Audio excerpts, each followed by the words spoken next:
Welcome back, everybody, to the deep dive. Today, we're going to take a look at the Black Dahlia case. Wow, this is a big one. This case has fascinated people for decades. It sure has, with its mix of Hollywood glamour and like this really gruesome unsolved murder. Yeah, and I think a big part of that enduring interest has got to be the victim herself, Elizabeth Short. Absolutely. I mean, she was only 22 years old when she was murdered. And, she was found in a vacant lot, her body severed. Yeah, the press really had a field day with that, huh? Oh, yeah. Yeah, they went all out, gave her the nickname the Black Dahlia, which is pretty haunting when you think about it. Definitely. It's a name that's become synonymous with the case itself. But before we get too ahead of ourselves, I think it's worth taking a step back and learning a little bit more about Elizabeth Short's life before Hollywood. Yeah, good point. So, where did she come from? What was her childhood like? Well, our sources tell us that her early life was pretty turbulent. I mean, she was born in Boston, but her family moved around a lot throughout New England. Oh, wow. So they were like constantly on the move. Yeah, apparently due to Elizabeth's recurring bronchitis. Her family even spent some time in Florida, hoping the warmer climate would help her health. I see. So a lot of upheaval and uncertainty in her early years. Exactly. And then, on top of all that, there's the story of her father's disappearance. Yeah, I read about that. He just vanished when she was pretty young, right? He did. And get this, years later, he resurfaced. Can you imagine the emotional toll that must have taken on her? It's hard to fathom. First, the abandonment, and then the reunion. And then, after all that, she moves out to California to be with him, only for things to not really work out the way she hoped. It's really kind of a heartbreaking story. It is. It makes you wonder how these early experiences shaped her and what ultimately drew her to Hollywood. I mean, was she truly an aspiring actress, or is that just part of the myth? Right, that's a good question. It's a popular narrative, but, diving into the sources, there's actually no real evidence to support that she was trying to break into the movie business. Oh, wow. So no acting credits, no evidence of her trying to network in the industry. Nope, not at all. It seems like the aspiring actress label might be more of a projection than anything based in fact. Fascinating. So why has this idea persisted for so long? I mean, was it just a common aspiration for young women at the time, or could there be another explanation? Well, Hollywood in the 1940s held this allure, right? Like a promise of fame and fortune. And I mean, I'm sure that drew a lot of people in. But in Elizabeth's case, maybe the lack of concrete information about her life allowed people to fill in the gaps, to sort of craft a narrative that fit the tragedy of her death. So her story became a blank canvas, Mhm. and people projected their own interpretations onto it. I think that's a pretty accurate assessment. Unfortunately, what we do know for certain is that her time in Hollywood ended tragically.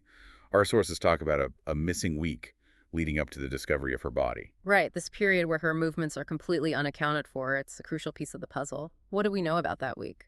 Okay, so the last confirmed sighting of Elizabeth Short was on January 9th, 1947. She'd just gotten back to L.A. from a trip down to San Diego with a guy named Robert Manley. Okay. And what happened next? Well, Manley says he dropped her off at the Biltmore Hotel downtown. There's a possible sighting of her there, maybe making a phone call. So at least we have some indication of her whereabouts. Yeah, for a short while. But then there's also another unconfirmed sighting at a cocktail lounge near the hotel. And after that, poof, she just vanishes. It's not until 6 days later that her body is discovered. And that brings us to that vacant lot on Norton Avenue where her body was found. Yeah, it wasn't just a murder, The Yeah. scene was. It was staged. Oh, I know. It's one of the most disturbing aspects of the case. The level of uh, brutality is just, it's beyond comprehension. Can you walk us through what the investigators found at the scene? So her body was deliberately posed. They found her severed at the waist, and get this, completely drained of blood. I remember reading about that. It's just horrific. And the way she was cut in half, that wasn't just a random act, right? No, it's very precise. The technical term is a hemicorporectomy, and that's not something just anyone can do. What do you mean? Like it requires a specific kind of knowledge. Exactly. You need a pretty good understanding of anatomy to do that. So, are you suggesting the killer had some medical training? It's possible, yeah. Or at least a familiarity with surgical procedures, which obviously narrows down the suspect pool. And on top of that, there were those horrific facial mutilations. The press really latched on to that detail. Yeah, no kidding. It makes you wonder, what was the killer trying to say? What kind of message were they trying to send with all this staging? It's a chilling thought, like they were trying to create some kind of grotesque work of art. Exactly. It's almost like they were trying to dehumanize her, Mm. make her into an object. And they definitely wanted to shock people to make sure their work was seen. Yeah, it's like they were playing a game with the investigators, daring them to figure it out. And speaking of games, that's where we get the nickname, the Black Dahlia, right? Oh, right. H- how did that nickname even come about? Well, there are a few theories floating around, but Yeah. the most popular one connects it to a film noir that was playing at the time called The Blue Dahlia.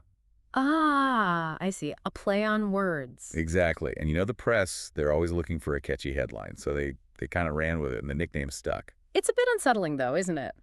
Elizabeth Short, this young woman with a troubled past and dreams of a better life, is now remembered more by a media-given nickname than her real name. Yeah, that is kind of sad when you think about it. It shows how the media can shape public perception, Mhm. especially back then. And speaking of the media, you can't forget about those creepy letters that were sent to the examiner, claiming responsibility for the murder. It's like the killer was trying to insert themselves into the narrative. Oh, right. The souvenirs they sent with those letters. It was messed up. The cut and paste style, the weird tone of the letters, like they were taunting the police. It was all very deliberate.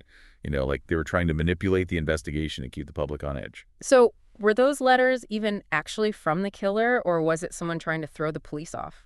Honestly, that's a question that people are still debating today. Hmm. Some experts think they were genuine, given the level of detail in them, but others say it was all a distraction, just a way to muddy the waters. It definitely adds to the mystique of the case. It does. Wow. So we've covered a lot of ground already. From Elizabeth's difficult childhood to that gruesome discovery to the media frenzy that followed. It's clear this case was more than just a murder. It was like a spectacle that captivated and terrified the nation. Absolutely. And we're just scratching the surface. Next time, we'll dig into the LAPD's investigation, all those suspects they chased down, and all those dead ends they hit along the way. With a case this high profile, you have to imagine the pressure was on for the LAPD to find Elizabeth Short's killer. Oh, absolutely. The public was clamoring for answers. And from what I've read, the LAPD really threw everything they had at this case. Yeah, it quickly became one of their most extensive investigations ever, right? Right. And despite all their efforts, the case remained unsolved. It's like a giant puzzle with a bunch of missing pieces. They interviewed over 150 suspects. 150. Wow. That's a lot of people to track down and vet. It is. And imagine the man hours that went into all of that. Yeah. Just poring over records, chasing down leads, interviewing people, only to hit dead end after dead end. It must have been incredibly frustrating for those detectives. Yeah, talk about a needle in a haystack. Did they ever zero in on any, key suspects? Well, one name that pops up a lot is Mark Hansen. Hanson. That name rings a bell. Remind me, who was he again? He owned a nightclub. Mm.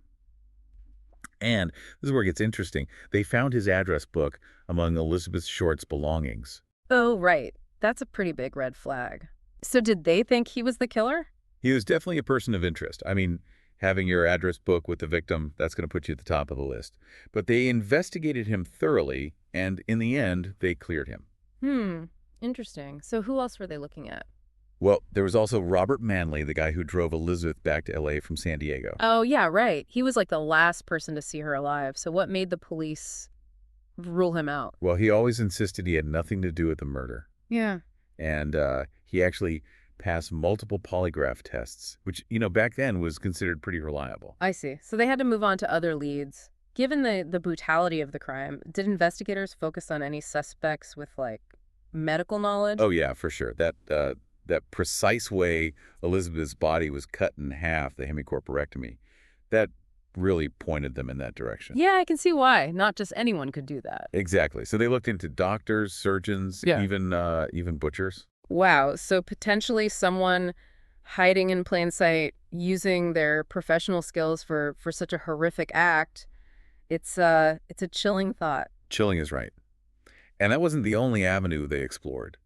They also considered whether the Black Dahlia case might be connected to other unsolved crimes from around the same time. Oh, wow. So like a serial killer, possibly operating on a larger scale. That was the theory. One possibility they looked into was a connection to the Cleveland torso murders, a series of unsolved killings that also involved pretty gruesome dismemberment. I remember reading about those. There were some definite similarities in the brutality. Any other potential links they investigated? Yeah, for a while they thought there might be a connection to the lipstick murders in Chicago. The lipstick murders. Refresh my memory on that one. Well, in those cases, the killer left behind these messages written in lipstick, and some investigators thought the handwriting was similar to the letters sent in the Black Dahlia case. Interesting. So essentially they were trying to connect the dots, see if there was some kind of pattern. Yeah. But from what you're saying, it seems like all those leads turned out to be dead ends. They did.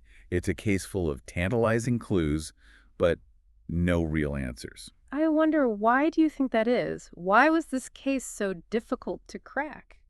Well, for one thing, the crime itself was so shocking, and, the press really went to town with it.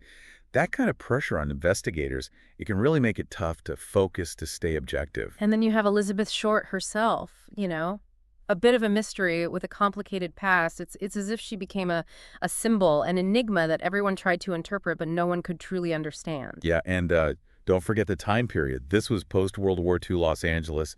The city was changing rapidly. There was a lot of anxiety and maybe a sense that darkness could lurk beneath that glamorous facade. And then, of course, there's the media frenzy, which probably didn't help the investigation. All those letters, real or not, they definitely muddied the waters. Yeah, it's almost impossible to tell what was real and what was just noise. It's a bit disheartening to think that even with all the resources the LAPD poured into this case, they still couldn't bring Elizabeth Short's killer to justice.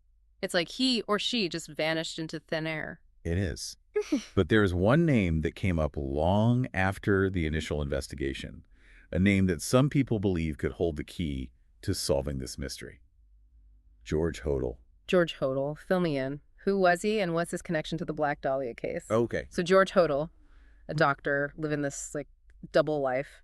But he wasn't even on the radar during the initial investigation, right? Well, not at all. So how did his name even get dragged into all of this? Well, this is where it gets really wild. The accusations against George Hodel, they came from his own son, Steve Hodel. Wait, his son? Are you serious? Yeah, Steve Hodel, who, interestingly enough, was a former LAPD detective. Wow, you can't make this stuff up. So what made Steve Hodel suspect his own father of being involved in the Black Dahlia murder? So after George Hodel died, Steve started going through his belongings. And he found some pretty disturbing stuff. Photos, paintings, things like that. Paintings? What was it about these paintings that made him think they were connected to the Black Dahlia case? Steve thought that the women in some of those paintings, they looked a lot like Elizabeth Short.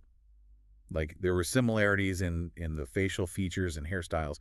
And the overall style of the paintings, they were pretty dark and surreal. I guess you could see how that might raise some eyebrows.